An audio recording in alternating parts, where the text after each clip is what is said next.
Passa a palavra agora ao Damião Cordeiro de Moraes, advogado, por gentileza. Agradecer, deputada. Quero agradecer à deputada Marussa Bodrim imensamente por ter aberto esta oportunidade ímpar de discutirmos esse tema aqui na Câmara. Para contextualizar um pouco o que é o problema hoje enfrentado, de um lado nós temos o governo, né, com uma dívida pública enorme. Nós já vamos para 8 trilhões a dívida pública do governo hoje, ou seja, é a maior de todos os tempos, ou seja, isso diminui o investimento do governo em saúde. Nós temos hoje o contribuinte pagando por um sistema, que é o SUS. Não, cada contribuinte brasileiro paga para sustentar o SUS e também para sustentar 2 subsistemas. Um é a capacitação, é a formação na medicina, nas universidades públicas, né? Então, ou seja, o contribuinte está pagando desde a formação do médico, o SUS, e também paga pela nossa saúde suplementar. Então, ou seja, o contribuinte está sendo onerado em três vias. Uma é o SUS, outra é para pagar a formação dos médicos nas universidades federais e estaduais, e outro, se ele precisar, se ele não puder usar o SUS, ele é obrigado a contratar um plano particular. Bom, esse é o nosso contexto. O outro contexto é, a ANS sempre reclama que não tem recursos, sempre reclama que não tem pessoal para fiscalizar, é verdade, não é? No ano passado, a ANS teve um orçamento de 317 milhões, só que, por outro lado, o governo tira com a outra mão, porque só uma empresa de plano de saúde que entrou no programa Desenrola, esse que o Lula lançou no ano passado, só uma empresa teve o perdão de 866 milhões de reais. Ou seja, é 2 vezes mais o orçamento de toda a ANS no ano inteiro. É o dobro. Então, como é que o governo, de um lado, tira recursos e, do outro, o consumidor é obrigado a pagar e sempre pagar?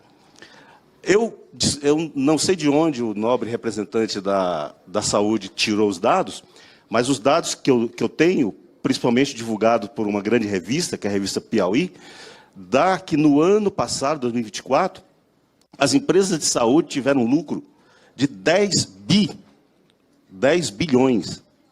Ou seja, nada contra lucro, muito pelo contrário, eu quero que as empresas de saúde tenham lucros e lucros e mais lucros.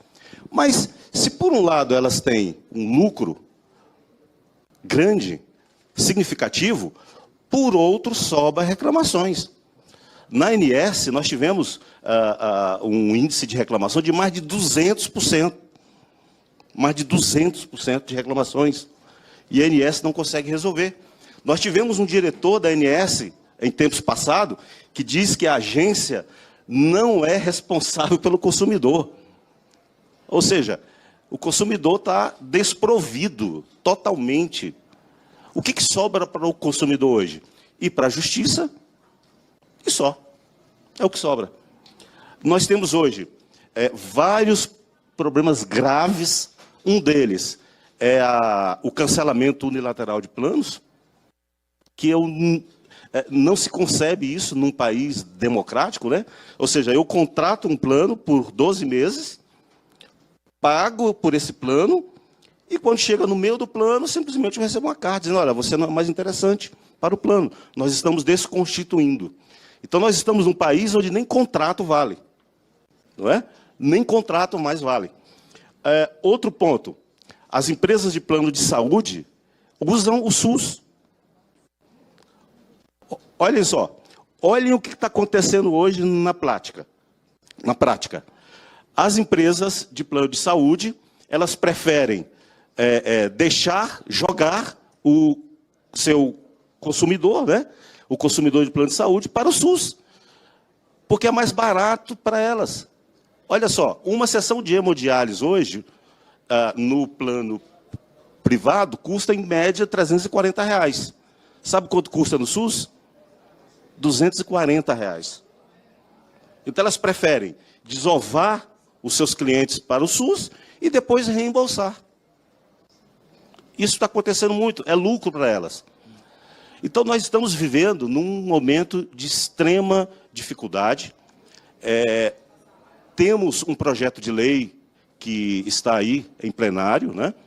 Esperamos que ele seja aprovado, esperamos que novas diretrizes sejam dadas, porque o consumidor não aguenta esse sistema que está aí, né? Nós temos uma sugestão que seria válida, já que a ANS diz que não trata de consumidor, vamos aprovar então um projeto de lei, deputada Marussa. Vamos aprovar um projeto de lei, colocando lá pelo menos um representante dos consumidores lá. É certo que a ANS é técnica, né? É certo que ela tem as diretorias específicas, mas vamos criar mais uma. Vamos criar a diretoria do consumidor. Vamos criar um fundo garantidor do consumidor de plano de saúde, igual existe no sistema financeiro. O sistema financeiro tem o FGC. Quando o banco quebra, o cliente bancário recebe o que ele tinha lá depositado. Então, vamos criar um fundo garantidor do cliente de planos de saúde, com contribuição das próprias empresas, 0,25% de contribuição das empresas, e quando a empresa ou o seguro quebrar, então o consumidor teria o plano de saúde, o contrato dele garantido pelo menos até o final. Porque hoje a empresa simplesmente quebra e a ANS fica correndo atrás de uma outra empresa para tentar absorver aqueles clientes que foram perdidos ali com aquela empresa, prejudicando totalmente o consumidor. É importante relevar, é importante dizer, planos de saúde estão dentro de um contexto econômico totalmente diferente dos outros. Combustíveis, temos lá a gasolina para o nosso carro, bancos, o sistema financeiro, mas plano de saúde, ele lida com a nossa saúde. Ou seja, quando eu faço um plano de saúde e pago por ele, eu tenho a expectativa de que, no mínimo, eu vou ser atendido. Hoje, essa verdade não é real. Um outro grave problema que nós enfrentamos hoje com os planos de saúde é a redução das clínicas de atendimento e dos médicos. É comum, primeiro, você não conseguir marcar uma consulta em menos de 2, 3 meses. E quando você consegue marcar, é comum você ir procurar aquele médico que você marcou e receber a notícia de que aquela clínica não atende mais. Aquele médico não atende mais. Isso é comum. Basta você procurar um plano de saúde que você vai ver. Então, eu quero imensamente agradecer a deputada Marussa Boldrin por essa oportunidade ímpar que nós estamos tendo aqui de colocar um pouco o problema, a dificuldade do consumidor de plano de saúde. Eu não quero dizer aqui que o problema é das empresas, o problema é da ANS. Não. Agora, uma coisa eu sei, o problema não é do consumidor. Porque ele está contratando o plano de saúde, está pagando o plano de saúde, mas não está tendo o retorno que ele espera. Então, é isso que nós esperamos dessa audiência. Que a gente possa sair daqui com algum caminho, né? Eu apresentei 3 aqui, mas podemos batalhar por outros e tentar solucionar esse problema grave na saúde suplementar que nós estamos enfrentando. Obrigado, deputada Marussa. Por gentileza, senhor Damião.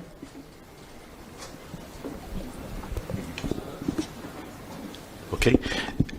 Com toda razão, esse foi um ponto que ficou pouco explorado aqui na mesa. É um problema gravíssimo hoje que acontece com os clientes de plano de saúde. Por quê? Você tem pessoas que estão num atendimento de emergência, ali, na maca. 2 médicos já deram o parecer técnico, dizendo que ele tem que ser internado, né? Estou falando do problema das internações, que são negadas. O primeiro médico assistente atende e diz, não, esse paciente tem que ser internado imediatamente. O plano de saúde nega, vem um segundo médico, né? Troca o plantão, então vem um segundo médico, o que esse paciente está fazendo aqui? Não, ele está aguardando a autorização do plano de saúde. Não, mas ele precisa ser internado, urgentemente. Dá um novo parecer, o segundo parecer. e as empresas de plano de saúde não autorizam. Então ele tem que entrar com mandado, com uma ação judicial, o advogado entra no juiz de plantão e o juiz concede uma liminar. E aí é que ele é internado. Se você for contabilizar, eu tenho casos de pacientes que demoraram 8, 9, 12 horas para serem internados.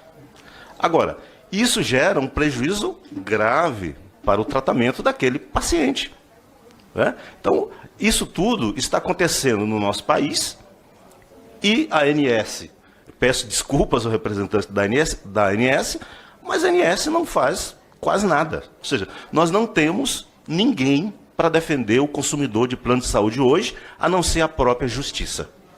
É o único caminho que o consumidor tem hoje, é contratar um advogado, é ir para a Defensoria Pública e entrar com processo judicial. Obrigada, senhor Marcos. Passa a palavra agora ao doutor Damião. Obrigado, deputada Marussa. Eu queria encerrar minha fala com 4 pedidos. O primeiro, vamos aprovar o PL 7419 de 2006. É um importante marco regulador para o setor. Já está na Câmara desde 2006, ou seja, vai fazer 20 anos que um projeto de lei está circulando aqui de comissão em comissão e agora está no plenário. É a hora de aprovarmos esse projeto, 7419 de 2006. Ele vai fortalecer, ele vai ajudar a resolver parte do problema que nós estamos discutindo hoje. Segundo, eu faço o segundo apelo para que nós discutamos, né, já que temos aqui representantes na mesa do setor de saúde, do governo, do parlamento, vamos criar o FGC da saúde suplementar, com uma alíquota de 0,25% das multas que são aplicadas pela ANS seriam direcionadas diretamente a esse fundo.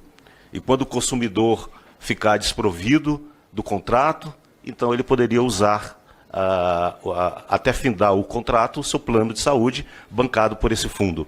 Já temos aí uma experiência do FGC do sistema financeiro, que funciona bem, então eu creio que funcionaria bem também dentro da saúde suplementar. Terceiro apelo que eu faço, é preciso proibir que as empresas de plano de saúde tenham perdão de dívidas do SUS. Não podemos admitir que uma empresa de plano de saúde use o SUS, que, diga-se de passagem, é o melhor sistema do mundo. O Brasil tem o melhor e o maior sistema de saúde pública do mundo.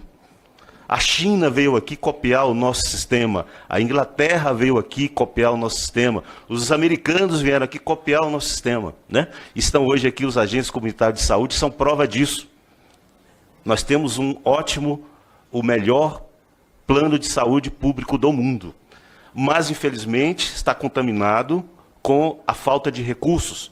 Então vamos aprovar algo que vede que as empresas de plano de saúde possam ter perdão de dívidas de procedimentos que os seus conveniados fizeram na rede pública e nem isso elas querem retornar para o SUS. É um absurdo. Tivemos o perdão de uma dívida de 866 milhões de reais.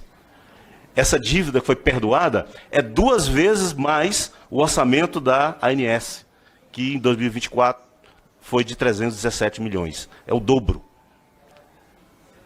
E o último apelo que eu faço é: vamos aproveitar essa oportunidade para a gente criar uma subcomissão, criar um grupo de trabalho, né? Vamos tentar solucionar este problema.